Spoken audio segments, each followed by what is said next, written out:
My parents grounded me from school indefinitely until I apologized to their golden boy, Dylan. I just looked at them and said, "All right." The next morning, he was still smirking until he saw my empty closet and the submitted transfer application. He burst into the dining room face white as a sheet. "Please tell me you haven't hit post yet." My father's smile died instantly. Friday night dinner had turned into a family meeting none of us asked for. We were all sitting around the table when Dad put his fork down and delivered the verdict like he was announcing a company policy. "You're staying home starting Monday. No school, no activities, nothing until you stand in front of the entire student body and apologize to your brother for humiliating him." Mom nodded along, eyes already glassy with that familiar mix of disappointment and favoritism. Dylan leaned back in his chair, arms crossed, trying to hide the victory grin that kept tugging at his mouth. I felt every pair of eyes on me, the same way the whole school had stared when this mess started. I took a slow breath, kept my voice completely flat, and said the one word they clearly weren't expecting. "All right." Dylan's smirk faltered for half a second. Mom blinked. Dad opened his mouth like he'd rehearsed a whole lecture and suddenly forgot every line. That was it. I pushed my chair back, walked upstairs, and closed my bedroom door so softly it almost sounded polite. Inside, the anger was roaring. But on the outside, I was already done fighting a battle they'd rigged from the start. If you've ever had parents choose the wrong kid, drop your story down in the comments. City State. I read every single one and heart them all. Hit that subscribe button so you don't miss what happened the second they realized I wasn't bluffing. See you in the next part. The soft click of my bedroom door still echoed in my head when the house finally went silent. I sat on the carpet back against the bed and pulled the 2 suitcases closer. One for clothes, one for everything that actually proved I existed outside this family. Morning arrived with a pounding on the door that rattled the frame. I opened it. Dylan stood there in yesterday's t-shirt, hair sticking up, eyes wild. He shoved past me without asking, stopped dead center in the room and stared at the empty closet like someone had ripped the walls out. Bare hangers swung slowly. 2 large suitcases sat zipped and lined up beside my desk like soldiers ready to march. He turned, face already red. "What the hell did you do?" I didn't answer, just watched him figure it out. He bolted. I heard his bare feet slap the hardwood all the way downstairs. I followed at normal speed. Mom was at the stove flipping pancakes she no longer wanted. Dad sat at the island scrolling emails. Coffee untouched. Dylan skidded into the kitchen, grabbed my open laptop from the couch, and spun it toward them so hard the cord yanked out of the wall. The screen glowed with the newest message on top. Bold blue header nobody could miss. Subject: Georgetown Preparatory Academy. Full merit scholarship awarded Caitlin Fletcher. Immediate acceptance. Fall semester. Full tuition, housing board and travel stipend confirmed.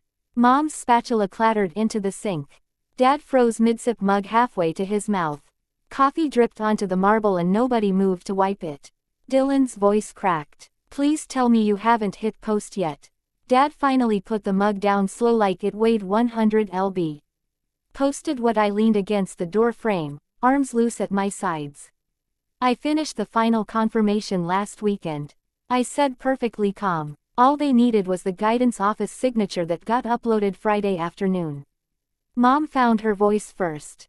"You are not leaving this house." "Actually, I am." Dad stood up so fast his stool scraped backward. "Over my dead body. You're 17. 17 years, 10 months, and 6 days. I corrected. DC law says with a full ride scholarship to a boarding institution, parental consent becomes optional after 17 and a half. Dylan barked out a laugh that died halfway. "You're making this up. Feel free to Google it." Mom stepped forward, hands out like she could physically stop me. "We are not paying 1 cent for some fancy school across the country. You don't have to. Tuition, room, board, books, even the plane ticket. Everything's covered. 4 years. Dad's face shifted from shock to fury in a heartbeat. "Then you're cut off. No car, no phone plan, no college fund, nothing." I shrugged. Already switched the phone to my own plan last month. Car's in my name, and the college fund was never going to be mine anyway. Silence dropped like a guillotine.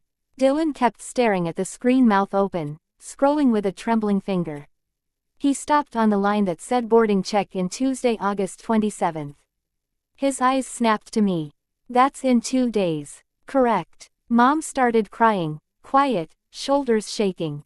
Dad's fists clenched and unclenched at his sides. The vein in his temple throbbed the way it always did right before he lost it completely. He pointed at me, voice low and dangerous. If you walk out that door, don't ever come back. I met his eyes without blinking. That's the plan. Dylan tried one last desperate laugh. You're bluffing. You wouldn't actually leave. I pushed off the door frame and walked past him close enough that he flinched. Watch me. I climbed the stairs. Nobody followed. Nobody even called my name. Behind me, the only sounds were Mom's muffled sobs and the slow drip of coffee hitting the floor one drop at a time. The silence that followed was the loudest thing I'd ever heard. To understand why I'd already been secretly lining everything up for days, we have to go back to the moment this whole thing exploded. It started in the school parking garage right after final period. Dylan had cornered a skinny sophomore named Ryan against a concrete pillar near the exit. I was walking to my car when I heard the shouting. By the time I got close, Ryan was on the ground, holding his face, blood dripping between his fingers. Dylan stood over him, fists still clenched, breathing hard. Security cameras caught every second. 2 guards pulled my brother away while Ryan's friends helped him up. The principal's office called me in before I even reached the parking lot exit. Mr. Thompson sat behind his desk, expressing grim. He'd coached me through 3 state debate championships, and knew I didn't start fights. Dylan was already in the chair opposite him, arms crossed, eyes red like he was the victim. He attacked me first, Dylan said before anyone asked. Caitlin was screaming at me in the hallway all morning. She kept calling me useless, saying I'd never amount to anything. I just lost it. I stood there stunned for half a second, then pulled out my phone. I have the hallway footage, too. I told Mr. Thompson. Nothing happened this morning. He took the phone, watched the parking garage clip first, then the hallway clip. 30 silent seconds later, he slid it back across the desk. Dylan, 10-day suspension starting tomorrow. 0 tolerance for physical violence. Caitlin, you're free to go. My brother's mouth fell open. He started protesting, voice climbing higher with every word, but the principal just pointed at the door. Word spread like wildfire. By the time I got home, Dylan had already beaten me there. He'd clearly spent the entire ride crafting his story. Mom met me in the foyer, eyes already swollen. Dad was waiting in the dining room, sleeves rolled up like he was ready for a business meeting. They sat me down at the table. Dylan slouched in the corner chair looking small and hurt. Dad didn't waste time. You will go to school tomorrow morning, stand on the auditorium stage, and tell everyone you exaggerated the entire incident. You'll say your brother was defending himself after you pushed him too far. Mom added, voice shaking. Family comes first. Caitlin, you're the older one. You know better. I stared at the wood grain on the table. There's video proof. Clear as day. Dad waved it away. People misinterpret things. One apology and this all goes away. I looked up at him. So, I'm supposed to stand in front of 3,000 students and lie. You're supposed to protect your brother. Mom whispered. Dylan finally spoke, voice thick. You always make everything about you. Just say sorry and we can move on. I felt something inside me snap clean and final. No. Dad's face darkened. Then you don't go back to school until you do. No classes, no debate practice, no leadership council, nothing. Mom reached for my hand. I pulled away. Fine, I said. Keep me home. The room went dead quiet. Dylan's eyes widened. He hadn't expected me to call the bluff. Mom started crying harder. Dad just stared like he couldn't believe the word that just came out of my mouth. I stood up, chair scraping loud against the tile, and walked out. Upstairs, I locked my door for the first time ever. My phone buzzed 20 minutes later. Unknown number. I almost ignored it, then answered. Rebecca Torres, my guidance counselor. The one adult who'd written every single college recommendation without being asked twice was on the line. I just heard, she said, keeping her voice low. I also saw the footage. You did the right thing. I exhaled for what felt like the first time all day. Listen, she continued. Georgetown Preparatory Academy's merit scholarship deadline is in 4 days. I've been watching your file all year. Top grades, national debate titles, leadership positions. They want exactly what you are. This is your last realistic shot at a full ride somewhere that actually sees you. I sat down hard on the bed. I already started the application, I admitted. Good. Send me whatever you need. I'm writing the strongest recommendation of my career tonight. She paused. Whatever they're doing downstairs, Caitlin, it doesn't get to define the rest of your life. You hear me? Yes, I whispered. 4 days. Don't waste them. The call ended. I stared at the phone, then opened my laptop and got to work. I wasn't going to waste a single hour. Kuden Mutin 4. I didn't sleep at all that night. The laptop stayed open on my desk, cursor blinking like it was daring me to back out. I pulled every file I'd been collecting for months. Transcripts, test scores, the stack of recommendation letters already sealed by 4 different teachers who'd watched me carry teams and projects while my own house treated me like an afterthought. I boxed the hardware first: the National Debate Championship trophy from junior year, the leadership medals that actually meant something, the framed newspaper clipping of our team on the front page after nationals. Each one wrapped in bubble wrap and tucked into the suitcase like evidence. Kayla was the only person I told. We'd been best friends since freshman orientation, the one person who never bought the perfect family act. I texted her at 2 in the morning. It's happening. Georgetown Prep. Full ride or nothing. Her reply came instantly. About damn time. I've got your back. I kept working. Essays, short answers. The optional supplemental prompt that asked why I wanted to attend a school 3 states away. I wrote the truth. 2 full pages. How the person who was supposed to protect me spent years throwing punches and then crying victim.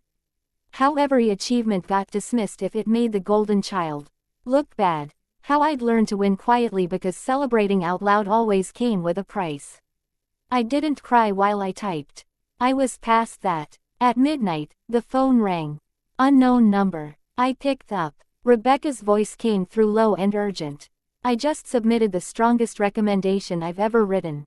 They're going to fight for you, Caitlin. I made sure of it. I whispered, thank you, because my throat had closed up. She added, whatever happens downstairs, you're bigger than this house. Remember that. Call ended. I stared at the screen a long time. Then I attached the personal letter, proofread one last time, and hit submit at exactly 3:07 Sunday morning. The confirmation page loaded. Application complete. Decision within 48 hours. I closed the laptop, sat on the edge of my bed, and for the first time in years, felt something close to peace. Not happiness yet, just the absence of weight. Downstairs was still silent. They had no idea what I'd just done. And then Monday morning, my phone started exploding. I was standing at the kitchen island in yesterday's sweatpants pouring orange juice when the first notification lit up the screen. Georgetown Preparatory Academy. Decision letter. I tapped it open with one thumb. The header was simple, bold, impossible to misread. Congratulations, Caitlin Fletcher. Full merit scholarship. 4 years tuition, room, board, books, travel stipend, and round-trip airfare enclosed. Mandatory boarding check-in. Tuesday night, Zolo. I read it 3 times before the words actually sank in. Mom shuffled in wearing the same robe she'd had on all weekend, eyes, red-rimmed hair, unbrushed. She saw my face and stopped dead in the doorway. What now? She asked, voice. I turned the phone so she could see the screen. She leaned forward, squinted, then let out a sound halfway between a gasp and a sob. Her hand flew to her mouth. Within seconds, Dad was behind her, drawn by the noise. Mom just handed him the phone without speaking. He read it standing up, scrolling slowly, jaw getting tighter with every line. When he reached the part about the plane ticket, he looked up at me like I'd slapped him. This is a joke. It's not. Mom found her voice. We never signed a single form. You don't have to. I spun my laptop around, already open to the exact page Rebecca had bookmarked for me.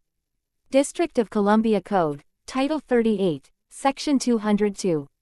Once a student is 17 years and 9 months and has a verified full-ride scholarship to a private boarding academy, parental consent is no longer required.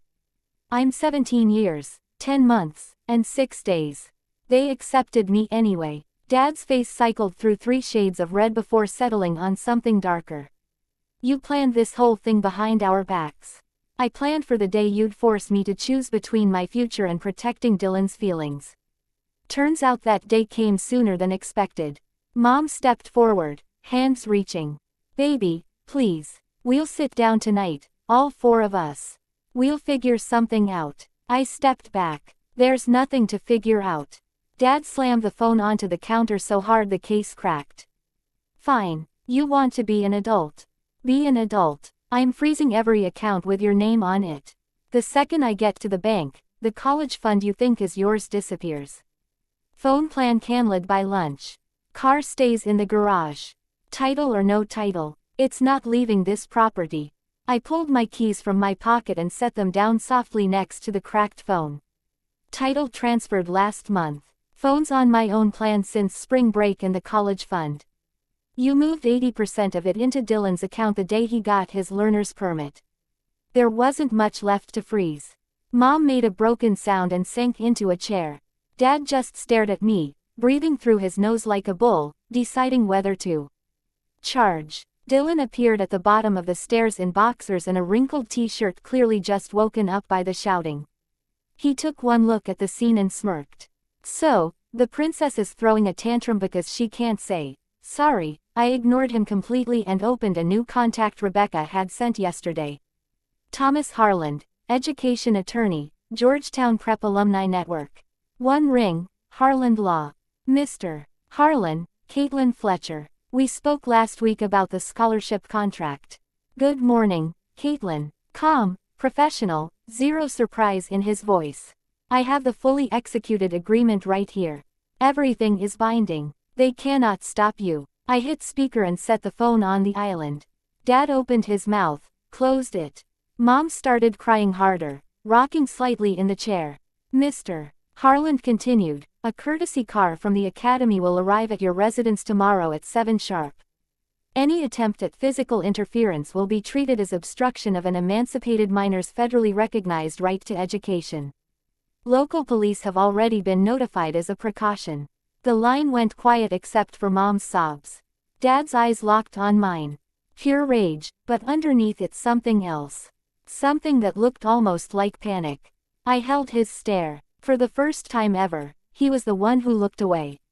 I still put on my old uniform and walked into the high school one last time. The morning air was crisp sky, cloudless. Students already milling around the front steps slowed when they spotted me. Phones rose instantly. Someone whispered my name. By the time I reached the main gate, the crowd had doubled. Dylan was leaning against the brick pillar, arms folded, wearing the same smug grin he'd perfected over the weekend. His friends flanked him like backup singers. Look who decided to show up. He called loud enough for everyone within 20 yards to hear. Finally ready to apologize to your little brother in front of the whole school. A couple of his buddies snickered. More phones angled toward us. I didn't slow down. He stepped directly into my path, blocking the sidewalk. Come on, Caitlin, say the words. I'm sorry, Dylan. I made it all up. Easy. The circle around us tightened. Someone started recording vertically. I stopped a foot away. Move, or what, you going to cry to daddy again? I shifted my backpack and took one deliberate step around him. He shot out an arm and caught my elbow hard. Let go. Make me. His grip tightened. A few gasps rippled through the crowd. I twisted my arm exactly the way the self-defense instructor taught us sophomore year, broke his hold, and kept walking. He stumbled, caught himself on the fence, face flushing dark red. The front doors were 30 yards away. I didn't look back. Inside, the main office was already waiting. Mr. Thompson stood when I entered. Mom and Dad were seated across from his desk, both looking like they hadn't slept in days. Mom's eyes were swollen. Dad's tie was crooked for the first time I could ever remember. Mr. Thompson closed the door behind me, cutting off the hallway noise. I pulled the thick cream envelope from my backpack and laid it on the desk like I was serving legal papers. He opened it, read the cover letter, then flipped to the scholarship contract. His eyes moved quickly down the page. Full merit scholarship, he announced, voice carrying in the small room. Georgetown Preparatory Academy. 4 years total coverage, immediate boarding placement. He stood, came around the desk, and extended his hand. Caitlin, this is extraordinary. Congratulations. He shook my hand firmly, smiling wide right in front of my parents. Mom made a broken sound and pressed a tissue to her mouth. Dad just stared at the letter like it had personally insulted him. The door burst open again. Dylan shoved in, breathing hard, hair wild from running. She can't just leave, he shouted. Tell her she can't. Mr. Thompson turned the contract so my brother could see the raised gold seal. They already accepted her. It's binding. Dylan's face collapsed. He looked from the letter to Mom to Dad to me. The smirk was long gone. I'm sorry, he muttered, eyes on the carpet. I didn't mean for everything to get this crazy. Just forgive me. Okay, stay. Every adult in the room went still. I looked at him for a long moment. Too late. Kayla and half the debate team had crowded into the doorway behind him. I walked straight to them. Kayla threw her arms around me first, squeezing so tight I could barely breathe. One by one, the others followed. Seniors, juniors, even a couple freshmen who'd never spoken to me before. Someone started crying. Someone else started clapping. Soon, the whole hallway outside was cheering. Mr. Thompson's voice rose above it all. The faculty couldn't be prouder. Caitlin, you've represented this school with honor. I nodded, once wiped my eyes, quickly slung my now empty backpack over one shoulder, and walked out. The corridor parted like it knew exactly what was happening.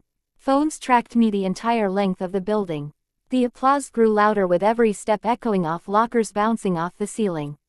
By the time I pushed through the front doors, the sound was deafening. I stepped into the sunlight, took one final look at the place that had both built me and broken me, and kept walking. The gates clanged shut behind me. The plane touched down in D.C. Less than 18 hours later, the first 4 months at Georgetown Prep felt like surfacing after years underwater. Classes were brutal, expectations sky high, but for once, nobody expected me to apologize for taking up space. I threw myself into everything. Debate practice until 10 every night. Student council campaigns before sunrise, mock trial prep on weekends. When the ballots closed in November, the entire senior dorm wing was plastered with posters that simply read, President Caitlin Fletcher. I won 94% of the vote. The other 6% wrote in my name anyway. Spring brought nationals in Chicago. We swept every category. When the chief judge announced Georgetown Prep as grand champions, the auditorium exploded. I stood on stage holding the crystal trophy while teammates lifted me onto their shoulders. Strangers chanted my name. My phone blew up with congratulatory texts from numbers I didn't even recognize. That night, the team carried me through the hotel lobby like I'd won the Olympics. It felt like breathing clean air for the first time. Then one random Thursday, right after mock UN practice, Kayla's name popped up on my screen. 3 short messages, one after another. Dylan got expelled. Permanent this time. Punched a kid in the cafeteria. 20 witnesses. They're shipping him to county alternative next week. Worst school in the district. I stared at the texts until the screen went dark. Another message followed an hour later. Your parents are screaming at each other nonstop. The college fund they'd been hoarding for him since he was 5, useless now. Your mom keeps saying it's your fault for abandoning him. I set the phone down and went back to annotating my closing statement. The calls started the next morning. 47 missed calls over the following 7 days. Mom left 8 voicemails that began with tears and ended with guilt. Dad left 11 that started angry and got angrier.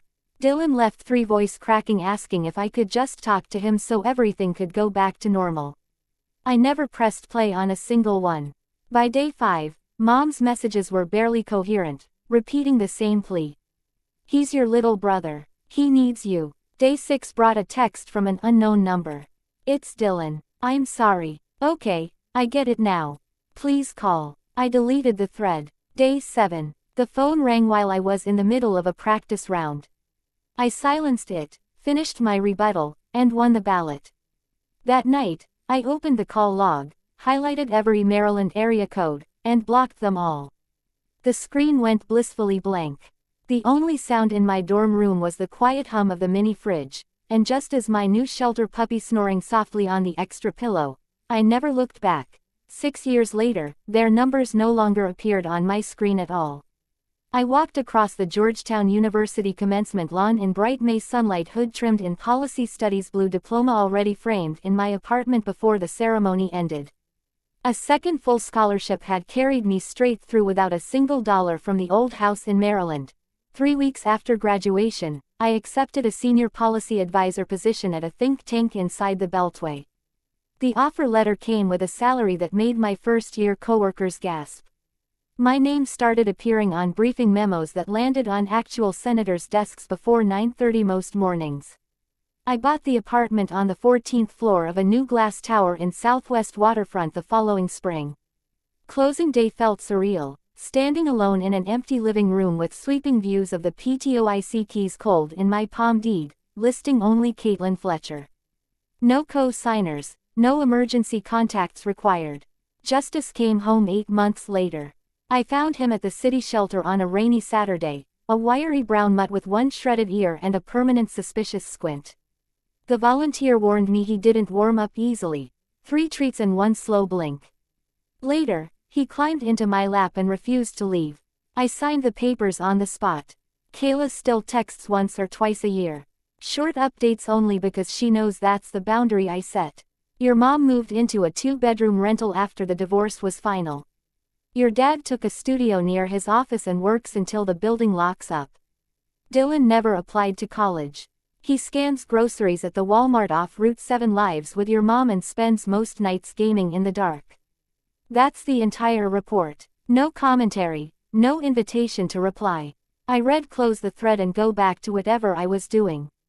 Some colleagues assume I carry scars.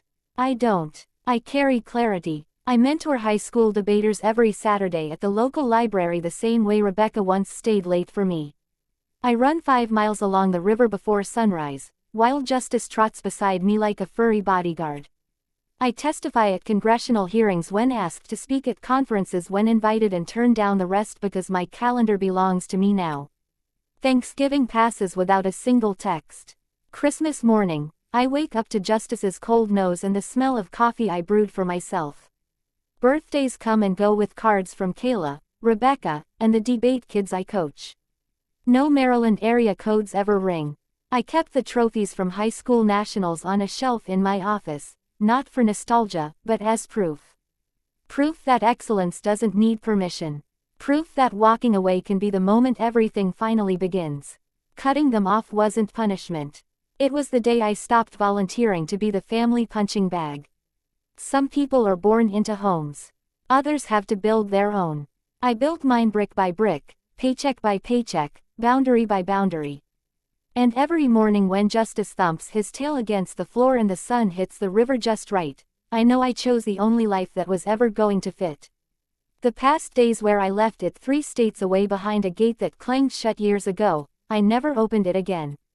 And I never will.